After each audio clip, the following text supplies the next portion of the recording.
বাগদাদের এক কোণায় বাস করতেন এক গরিব মোচি। তার জীবন ছিল খুব সাধারণ, কিন্তু সে ছিল আশিকে রসুল। রাসূল সাল্লাল্লাহু আলাইহি ওয়াসাল্লাম এর প্রতি অপার ভালোবাসা ছিল তার হৃদয়ে। প্রতিদিন সকালে কাজে বের হতেন, রাস্তায় বসে জুতো সেলাই করতেন আর মনে মনে ভাবতেন, আল্লাহ, কবে আমি কাবা শরীফের সামনে দাঁড়াবো, কবে আমি প্রিয় নবীজির রওজা মুবারক জিয়ারত করব। তার জীবনের একটা স্বপ্ন ছিল সে হজে যাবে, কাবা তাওয়াফ করবে, মক্কার পবিত্র বাইতুল্লাহকে দেখবে, তারপর মদিনা শরীফে যাবে, নবীজির দরবারে গিয়ে কান্নায় ভেঙে পড়বে। কিন্তু সমস্যা একটাই, হজে যাওয়ার মতো সামর্থ্য ছিল না তার। কিন্তু সে ঠিক করেছিল, আমি রোজ 1 আনা করে জমাবো, যতদিন লাগুক একদিন আমি হজে যাবই। এভাবেই বছরের পর বছর কেটে গেল। একদিন বহু বছর পর সেই কাঙ্ক্ষিত দিন এসে গেল। তার হাতে যথেষ্ট টাকা জমে গেছে। তারপর সে হজ যাত্রার জন্য একটি সোয়ারির বন্দোবস্ত করল। তার ছেঁড়া জামাকাপড় গুছিয়ে রাখল, রওনা দেওয়ার জন্য সম্পূর্ণ প্রস্তুত নিল। এরপর হজে যাওয়ার আগের দিন সে ছোট্ট একটা দাওয়াতের আয়োজন করল। দাওয়াতে এসেছিলেন এলাকার এক জ্ঞানী আলিম সাহেব। খাওয়া দাওয়া শেষে আলিম সাহেব মোচিকে ডাকলেন, বললেন, ভাই একটা কথা বলি। মোচি বলল, জি হুজুর, বলুন। আলিম সাহেব গভীর দৃষ্টিতে তার দিকে তাকিয়ে বললেন, কাল তুমি যখন রওনা দিবে তার আগে একটা কাজ করো। মোচি বিনীতভাবে জিজ্ঞেস করল, কি কাজ হুজুর? আলিম সাহেব বললেন, তুমি শহরের যত মানুষকে চেনো সবার কাছে গিয়ে ক্ষমা চেয়ে নিও। যদি কখনো কাউকে কষ্ট দিয়ে থাকো, কারো মন ভেঙে দিয়ে থাকো, তাহলে হজের যাত্রা ঠিক হবে না। রাসূল সাল্লাল্লাহু আলাইহি ওয়াসাল্লাম তার উম্মতদের কষ্ট পছন্দ করেন না। যদি তার কোনো উম্মতি কষ্ট পায় তোমার কারণে, তাহলে নবীজি রুষ্ট হতে পারেন। মোচি আলিম সাহেবের উপদেশে গভীরভাবে প্রভাবিত হয়েছিল। পরদিন ফজরের পর সে অজু করে সাদা পাঞ্জাবি আর পাগড়ি পরে বেরিয়ে পড়ল শহরের পথে। একটা একটা দরজায় গিয়ে কড়া নাড়তে লাগলো আর শুধু মাথা নিচু করে বলতে লাগলো, ভুল করে থাকলে মাফ করে দিয়েন ভাই। এভাবেই চলতে চলতে সে শহরের এক প্রান্তে এসে পড়ল। একটা পুরনো ঘরের সামনে দাঁড়িয়ে দরজায় ধীরে ধীরে কড়া নাড়ল। আমি শহরের মোচি, হজে যাচ্ছি ইনশাআল্লাহ, তাই আপনার কাছে ক্ষমা চাইতে এসেছি। যদি জীবনে কোনোদিন আপনাকে কষ্ট দিয়ে থাকি, মন ভেঙে থাকি, দয়া করে মাফ করে দিন। এই কথা শুনে ভেতর থেকে সেই নারী বললেন, আমার ঘরে এখন কোনো পুরুষ মানুষ নেই।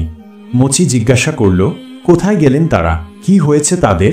নারী বললেন, সেটা জিজ্ঞেস করো না, তোমার প্রশ্নের উত্তর তুমি পেয়ে গেছ, এখন ফিরে যাও। তখন মোচি আর কিছু বলল না, শুধু মাথা নিচু করে ধীর পায়ে ফিরে যেতে লাগলো।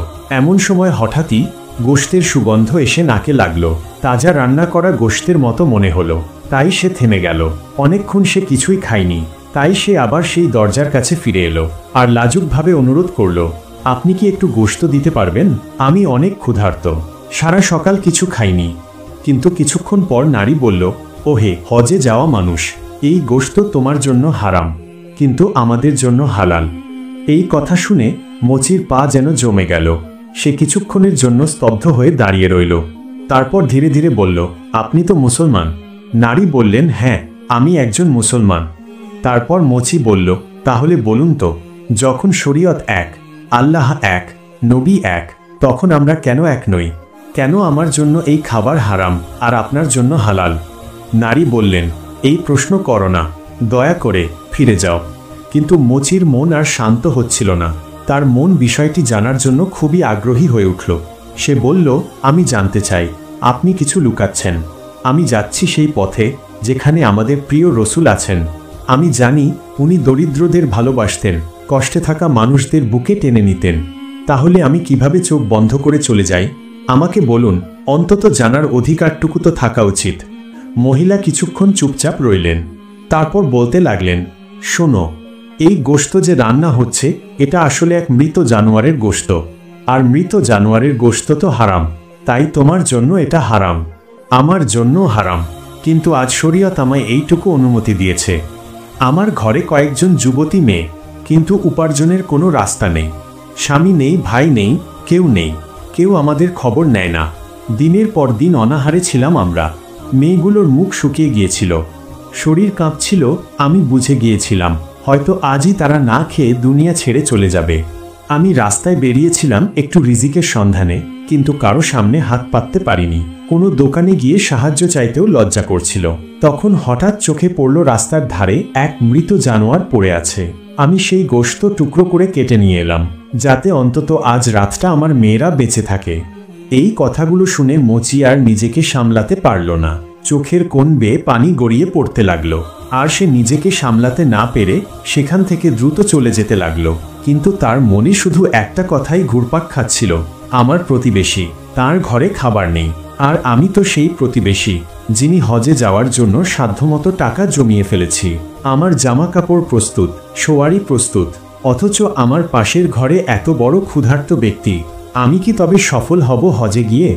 সে ভাবতে লাগলো, হে আল্লাহ, আমি কিভাবে তোমার ঘরে যাব যেখানে আমার পাশের দরজার মানুষ জান বাঁচাতে মৃত জানোয়ারের গোশত খাচ্ছে? রসুলের রওজায় দাঁড়িয়ে আমি যদি বলি, আসসালামু আলাইকা ইয়া রাসূলাল্লাহ, আর যদি সেদিন তিনি মুখ ফিরিয়ে বলেন, তুমি কি প্রতিবেশী খবর রেখেছিলে, তাহলে আমার সালাম কি কবুল হবে? তখন মোচি আর দেরি করল না। সে দ্রুত নিজের ঘরে ফিরে গেল। সে নিজের হজে যাওয়ার জন্য সযত্নে জমিয়ে রাখা প্রতিটি জিনিস বের করে আনলো। এক এক করে সব বিক্রি করে দিল। তার স্ত্রী বিস্ময়ে তাকিয়ে রইল, কিছুই বুঝতে পারছিল না। স্ত্রী জিজ্ঞেস করল, তুমি এসব কেন বিক্রি করছো? হজ তো সামনে। মুচি শুধু বলল, এইবার আমার হজ মদিনায় নয়। তারপর যা কিছু হাতে ছিল সব একটি কাপড়ে মুড়ে নিয়ে সে সেই দরজার সামনে এসে দাঁড়ালো এবং আবারও কড়া নাড়ল। দরজা খুলতেই সে একটাও কথা না বলে হাত বাড়িয়ে দিল। তার হাতে বাঁধা কাপড়ে ছিল কিছু টাকা, কিছু চাল আর কিছু কাপড়। সে কণ্ঠে বিনয় মিশিয়ে বলল, এটা গরিবের তরফ থেকে একটুখানি উপহার, দয়া করে এটি গ্রহণ করুন। মহিলা বিস্ময়ে তাকিয়ে বললেন, এটা কি? মোচি বলল, আমি হজে যাচ্ছিলাম, কিন্তু তার আগে আমি এমন কিছু দেখেছি, এমন কিছু শুনেছি যা আমার সমস্ত পথই বদলে দিয়েছে। এখন আমি যা কিছু আমার হজের জন্য জমিয়েছিলাম সবকিছু এনে আপনার হাতে তুলে দিচ্ছি। মহিলা বললেন, তাহলে তুমি আর হজে যাবে না? মোচি বলল, না, আমি যাব না। আমি যদি মদিনায় পৌঁছে প্রিয় নবীজিকে সালাম জানাই, আর তিনি যদি বলেন, তুমি কি তোমার প্রতিবেশীকে ক্ষুধার্ত অবস্থায় রেখে এলে, তাহলে আমার সালামের কি মূল্য থাকবে? জীবন থাকলে, রিজিক থাকলে আমি আবার চেষ্টা করব, আমি আবার যাব মদিনায়। কিন্তু এইবার আমি চাই আপনার এই ঘরের দুঃখ কষ্ট একটু হলেও কমুক। এই উপহার যদি আপনি কবুল করেন, তাহলে আমার দুনিয়াটাও হয়তো কিছুটা হালকা হবে, আর আখিরাতটাও। এই কথা বলে মুচি একবার নিচু হয়ে সালাম করল, তারপর ধীরে ধীরে ফিরে গেল। যখন সেই মুচি ঘরে ফিরে এলো, তার মুখটা কেমন যেন মলিন। কিন্তু ঘরে ঢুকেই স্ত্রীর মুখোমুখি হয়ে সে ধীরে ধীরে সবকিছু খুলে বলল। সে কিভাবে সেই গরিব মহিলার অভাব অনটনের কথা শুনে সে নিজেই কেঁদে ফেলল, আর কিভাবে সে সিদ্ধান্ত নিয়েছে তার হজের সমস্ত পুঁজি দান করে দিতে। সবটা শুনে স্ত্রী প্রথমে অবাক হয়ে গেল, তারপর বলল, তুমি তো অনেক বড় জুলুম করে বসেছ। মুচি থমকে গেল আর বলল, জুলুম? আমি কি করলাম বলতো? স্ত্রী কিছুটা হতাশ হয়ে বলল, মানুষ যেখানে কিসমতের জোরে হজ করতে যায়, আর তুমি সেখানে ইচ্ছা করেই হজের মতো একটা সফর ছেড়ে ফিরে এলে। এটা কি কারো জীবনে একবারে আসে? মুচি তখন স্ত্রীর সামনে বসে হাত দুটো ধরে বলল, হ্যাঁ, হজ তো এক মহান সফর, কিন্তু বলো তো, যদি আমি আমার দরজার পাশে বসা একজন অসহায় নারীকে ক্ষুধার্ত রেখে কাবা শরীফে যাই, আমার হজ কি আল্লাহ কবুল করবেন? আমার প্রিয় নবী কি আমাকে গ্রহণ করবেন, যেখানে তিনি বারবার বলেছেন প্রতিবেশীর হক আদায় করো? আমি যদি তা না করে যাই, তবে সেই হজে কি আদৌ কোনো বরকত থাকবে? স্ত্রী এবার একটু চুপ করল, কিন্তু সে তাও বলল, তুমি হয়তো ঠিক বলছো, কিন্তু গ্রামের লোকজন কি বলবে, যারা জানবে তুমি হজে যাওনি, বরং টাকা দান করে দিয়েছ? তাদের মুখে কি বলবে? কেউ কি বিশ্বাস করবে তোমার এই কথা? মুচি এবার নিঃশব্দ হয়ে গেল। তার চোখে ছিল একরাশ বেদনা। সে জানত তার সিদ্ধান্ত সঠিক, কিন্তু চারপাশের মানুষের কটাক্ষ, উপহাস তাকে পাগল করে দেবে। এরপর দিনগুলো এক এক করে পার হতে লাগলো। বাচ্চারা বাইরে খেলতে গেলে লোকেরা তাদের খেপাতো, বলতো, মানুষ তো জীবন দিয়ে দেয় হজ করতে, আর সে হজের ইরাদা ভেঙে ফিরে এসেছে। প্রতিদিনই সবার মুখে এইসব কথা। একসময় সেই মুচির ভিতরে এমন এক অদ্ভুত রাগ আর আত্মমর্যাদা জেগে উঠল। সে তার ঘরের দরজায় কড়া মেরে বলে উঠল, শোনো সবাই, যতদিন না এই পাড়া থেকে কেউ হজ করে ফিরে আসে, আমি আমার ঘরের দরজা খুলব না। এই বলে সে ঘরের দরজা বন্ধ করে দিল। ঠিক সেই বছর হজ করতে গিয়েছিলেন হজরত খাজা কুতুবুদ্দিন বখতিয়ার কাকি রহমাতুল্লাহ আলাই। পুরো হজ পালনের পর ফেরার দিন যখন এলো, সব হাজিরা বলল, হুজুর, একটু কিছু কেনাকাটা করে নিয়ে চলেন স্মৃতি হিসেবে, কিছু না কিছু তো সঙ্গে নিতে হবে। হুজুর তখন একদম কোমল কণ্ঠে বললেন, তোমরা যা খুশি নিয়ে নাও, কিন্তু আমি চাই এই রাতটা শুধু ইবাদতের মাঝে কাটুক, কারণ কে জানে আর কখনো এই মক্কার জমিনে আমার কপাল জুটবে কি না। এই বলে তিনি বসে গেলেন ইবাদতে। রাত পার হয়ে দুপুর এলো। আচমকা আকাশ থেকে নেমে এলো দুই ফেরেশতা। তারা নিজেদের মধ্যে আলাপ করছিল। প্রথম ফেরেশতা বলল, এই বছর কতজন হজ করতে এসেছে? দ্বিতীয় জন বলল, এইবার 2 লাখ লোক এসেছে হজ করতে। প্রথম ফেরেশতা একটু অবাক হয়ে জিজ্ঞেস করল, আল্লাহ কি সবার হজ কবুল করেছেন? দ্বিতীয় জন বলল, হ্যাঁ, আল্লাহ তাআলা সবাইকে কবুল করে নিয়েছেন। প্রথম জন বিস্ময় বলল, সবার হজ? এ কেমন করে সম্ভব? এবছর তো 2 লাখ হাজি হজ করতে এসেছে। 2 লাখ মানুষের কেউ কি ভুল করেনি? দ্বিতীয় ফেরেশতা তখন বলল, এইবার এমন একজন মানুষ ছিল যিনি হজ করতেই আসেননি, কিন্তু তার বরকতে আল্লাহ তাআলা পুরো 2 লাখ মানুষের হজ কবুল করে নিয়েছেন। এই কথা শুনে হুজুর কাকি রহমাতুল্লাহ আলাইহি থমকে গেলেন। তার চোখে জল এসে গেল। তিনি কেবল ভাবতে লাগলেন, কে সেই সৌভাগ্যবান যে কাবা শরীফে আসেনি, তাও এমন ইখলাস নিয়ে কিছু করেছে যার বরকতে আমরা সবাই কবুল হয়ে গেলাম।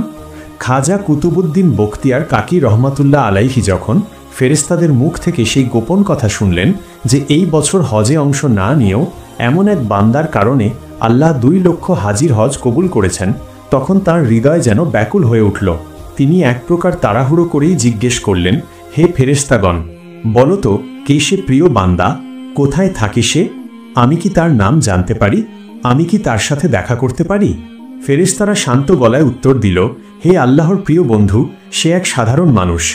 বাগদাদের কাছাকাছি এক গরিব বস্তিতে বাস করে সে, কিন্তু আল্লাহর দরবারে তার মান এতটাই উঁচু যে তার নিয়তের খাঁটি দানই আজ 2 লক্ষ হাজির হজ কবুল করিয়ে দিয়েছে। এই কথা শোনার পর খাজা কাকি রহমাতুল্লাহ আলাইহির চোখ জলে ভরে গেল। তিনি কাবা শরীফের দিকে তাকিয়ে বললেন, হে আমার রব, যাকে তুমি এত ভালোবাসো, আমি তাকে না দেখে কেমন করে ফিরে যাই? তারপর তিনি তার সহযাত্রীদের বললেন, তোমরা এগিয়ে চলো, আমি এখনই ফিরছি না।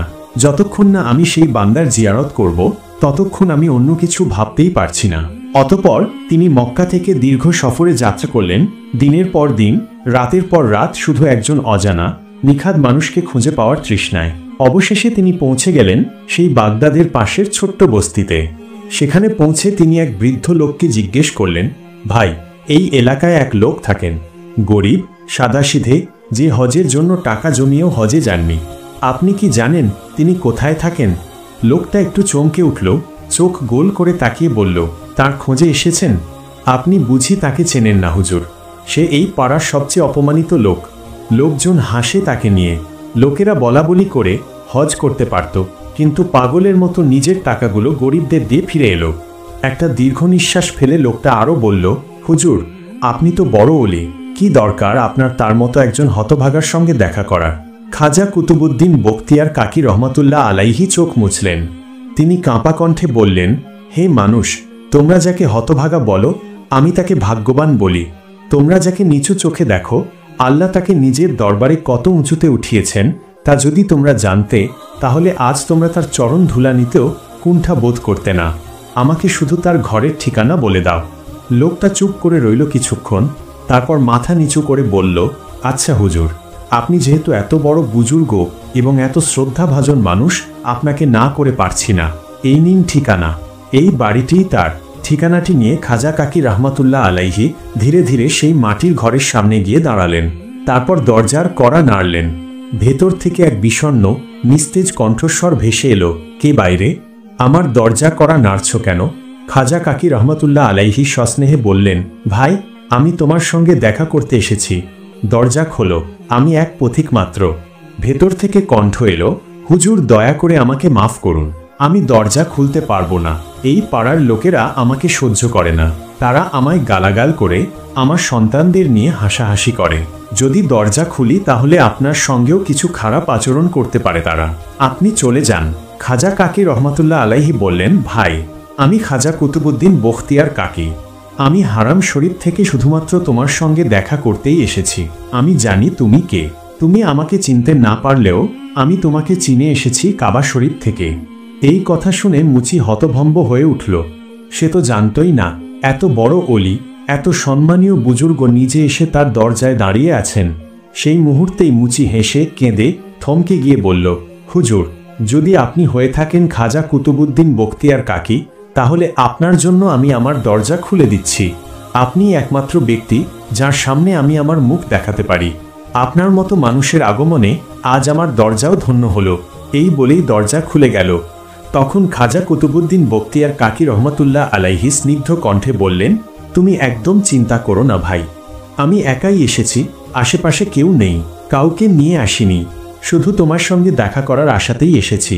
মুচি ধীরে ধীরে দরজা পুরোটা খুলে দিলেন, আর খাজা কুতুবুদ্দিন বখতিয়ার কাকি রহমতুল্লাহ আলাইহি ভেতরে প্রবেশ করলেন।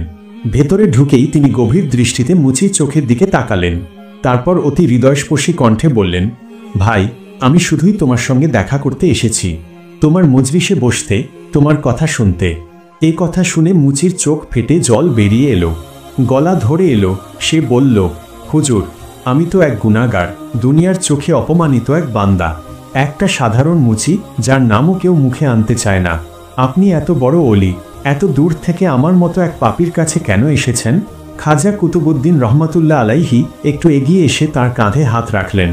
মুচির চোখে চোখ রেখে বললেন, হে আল্লাহর প্রিয় বান্দা, তুমি অন্তত আমাকে এতটুকু বলো, তুমি এমন কি করেছ, এমন কি এক আমল করেছ যে কারণে আমার রব তোমার প্রতি এত সন্তুষ্ট হয়েছেন, যে তোমার কাজের বদৌলতে আল্লাহ এই বছরের 2 লক্ষ হাজির হজ কবুল করে নিয়েছেন। এই কথা শুনে মুচি মাথা নিচু করে ফেলে, তার চোখ দিয়ে গড়িয়ে পড়ছে অশ্রুধারা। সে বারবার মাথা নেড়ে বলছে, না হুজুর, না, আল্লাহর কসম করে বলছি, এই কথা আর বলবেন না। আমি তো এখনো সেই হতভাগাই রয়ে গেছি যে নিজের মহল্লায় মুখ দেখাতে লজ্জা পায়। আজও সবাই আমায় গালি দেয়, তিরস্কার করে, ঘৃণার চোখে দেখে। আমি তো কিছুই করিনি, এমন কিছু করিনি যে আপনি আমার দরজায় আসবেন। খাজা সাহেব দৃঢ়ভাবে বললেন, আমি নিজ কানে শুনেছি, হে ভাই, আসমান থেকে নেমে আসা ফেরেশতারা বলেছে এই বছরের হাজিদের হজ তোমার বরকতে কবুল হয়েছে। আর আমি তোমার থেকে সেই রহস্য জানতে চাই। আমি তো কেবল জানতে চাই, কি সেই কাজ, কি সেই নিঃস্বার্থ ভালোবাসা যার সৌগন্ধ আসমান পর্যন্ত পৌঁছে গেছে? মুচি এবার মাথা তুলল, তারপর ধীরে ধীরে বলল, হুজুর, আমি কোনো বিশাল ইবাদত করিনি, না আমি কোনো বড় নামাজি, রোজাদার, আলেম বা বুজুর্গ নই। আমি তো শুধু একজন মুচি। কিন্তু একবার একটা কাজ করেছিলাম, খুব ছোট্ট একটা কাজ। খাজা কুতুবুদ্দিন রহমতুল্লাহ আলাইহি এবার আরও আগ্রহী হয়ে বললেন, হে প্রিয়জন, কি কাজ করেছিলে? আমাকে খুলে বলো, আমি শুনতে চাই তোমার মুখ থেকে। এমন আমল জানলে আমরাও শিখতে পারি, আমরাও সেই পথে হাঁটতে পারি। মুচি চোখের পানি মুছতে মুছতে ধীরে ধীরে বলল, হুজুর, আমি হজে যাওয়ার জন্য প্রস্তুত হচ্ছিলাম। বহু বছর ধরে দিনরাত খেটে খেটে পয়সা জমিয়েছিলাম। কষ্ট করে এক একটা দিন পার করে অবশেষে একটা সওয়ারি কিনেছিলাম। সফরের যাবতীয় প্রস্তুতি নিয়ে ফেলেছিলাম, কাপড় চোপড়, খাবার দাবার, এমনকি হজের নিয়তে বের হওয়ার আগের রাতেও আমি সেজেগুজে ছিলাম। বিদায়ের আগে গ্রামের মানুষদের দাওয়াতে ডেকেছিলাম যেন সবার সঙ্গে দেখা হয়। সেই দাওয়াতে এক প্রখ্যাত আলেম সাহেব এসেছিলেন। তিনি অনেক সুন্দর কথা বললেন। তার একটা কথা আমার হৃদয়কে খুব গভীরভাবে স্পর্শ করেছিল। তিনি বললেন, হজে যাওয়ার আগে সবাইকে মাফ করে যাও, আর যদি কখনো নিজের অজান্তে কারো মনে কষ্ট দিয়ে থাকো তাহলে তার কাছেও ক্ষমা চেয়ে যাও, যাতে প্রিয় নবীজি সাল্লাল্লাহু আলাইহি ওয়াসাল্লাম তোমার প্রতি সন্তুষ্ট থাকেন। হুজুর, আমি সেদিন রাতেই সিদ্ধান্ত নিলাম, পরদিন ভোরে আমি পুরো গ্রাম ঘুরে ঘুরে সবার কাছে ক্ষমা চাইব। সকাল হতেই আমি বের হলাম, এক এক করে সবার কাছে গেলাম, কাউকে বাদ দিইনি। কারো মনে কষ্ট দিয়ে থাকলে মাফ চেয়েছি। সেইভাবেই আমি এক জীর্ণ শীর্ণ কুঁড়ে ঘরের সামনে পৌঁছালাম। ঘরের দরজায় কড়া নাড়তেই ভেতর থেকে এক নারীর কণ্ঠ এলো। আমি বললাম, বোন, আমি অমুক গ্রামের মুচি, আমি হজে যাচ্ছি। তাই যদি কোনো কারণে তোমার মনে আমার জন্য কোনো কষ্ট থেকে থাকে তাহলে আমাকে মাফ করে দিও। এই কথা শুনে ভেতর থেকে হঠাৎ কান্নার আওয়াজ আসতে লাগলো। আমি হতভম্ব হয়ে গেলাম। তখন তিনি বললেন, ভাই, আমার কি কষ্টের কথা বলবো। অনেক দিন ধরে চুলা জ্বলে না। আমার ছোট ছোট মেয়েগুলো ক্ষুধায় কাঁদতে কাঁদতে ঘুমিয়ে পড়ে। আজও তারা কিছু খায়নি। আমি অসহায়, ভাঙা ঘরে বসে শুধু চোখের পানি ফেলি। হুজুর, আমি সেই মুহূর্তে কিছুই বলতে পারিনি। আমার অন্তর কেঁপে উঠল, গলা শুকিয়ে গেল। আমি কাঁদতে কাঁদতে ফিরে এলাম।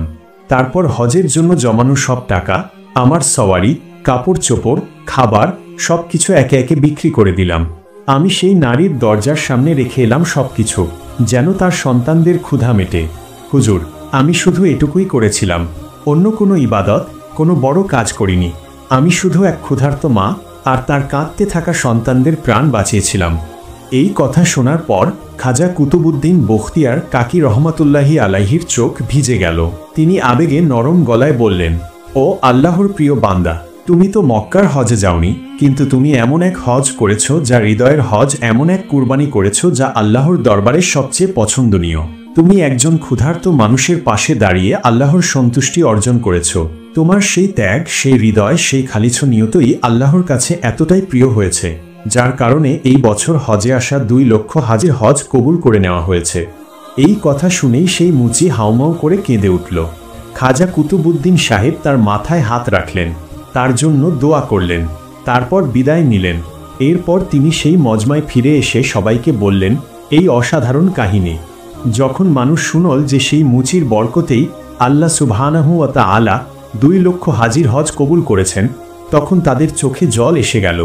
যে মানুষটিকে একসময় সবাই গালি দিত, তাকে অবজ্ঞা করত, তার দিকে ঘৃণার চোখে তাকাত, এখন তার দরজায় গিয়ে মানুষ কাঁদতে কাঁদতে ক্ষমা চাইতে লাগল। পাড়া প্রতিবেশীরা যারা একসময় তাকে অপমান করত, এখন তারা তার পা ছুঁয়ে সালাম করে, তার কাছ থেকে দোয়া চায়। কিন্তু সেই মুচি, সে আগের মতোই সাধারণ রয়ে গেল। তার কোনো অহংকার জাগল না, সে কোনো খ্যাতি চায়নি। সে জানত সে যা করেছে তা শুধু করেছে আল্লাহর সন্তুষ্টির জন্য। প্রিয় ভাই ও বোনেরা, আমরা যেন সেই মুচির মতো হই। আমরা যেন এমন কিছু করতে পারি যার মাধ্যমে মানুষের হৃদয়ে ঠাঁই হয় আর আল্লাহর দরবারে কবুলিয়তের দরজা খুলে যায়। আল্লাহর কাছে আমাদের দোয়া, ইয়া আল্লাহ, তুমি আমাদের সবাইকে হজ ও উমরার তৌফিক দান করো। আমাদের অন্তরকে এমন বানাও যেন আমরা মানুষের উপকারে আসতে পারি আর তোমার দরবারে কবুল হয়ে যেতে পারি। আমিন।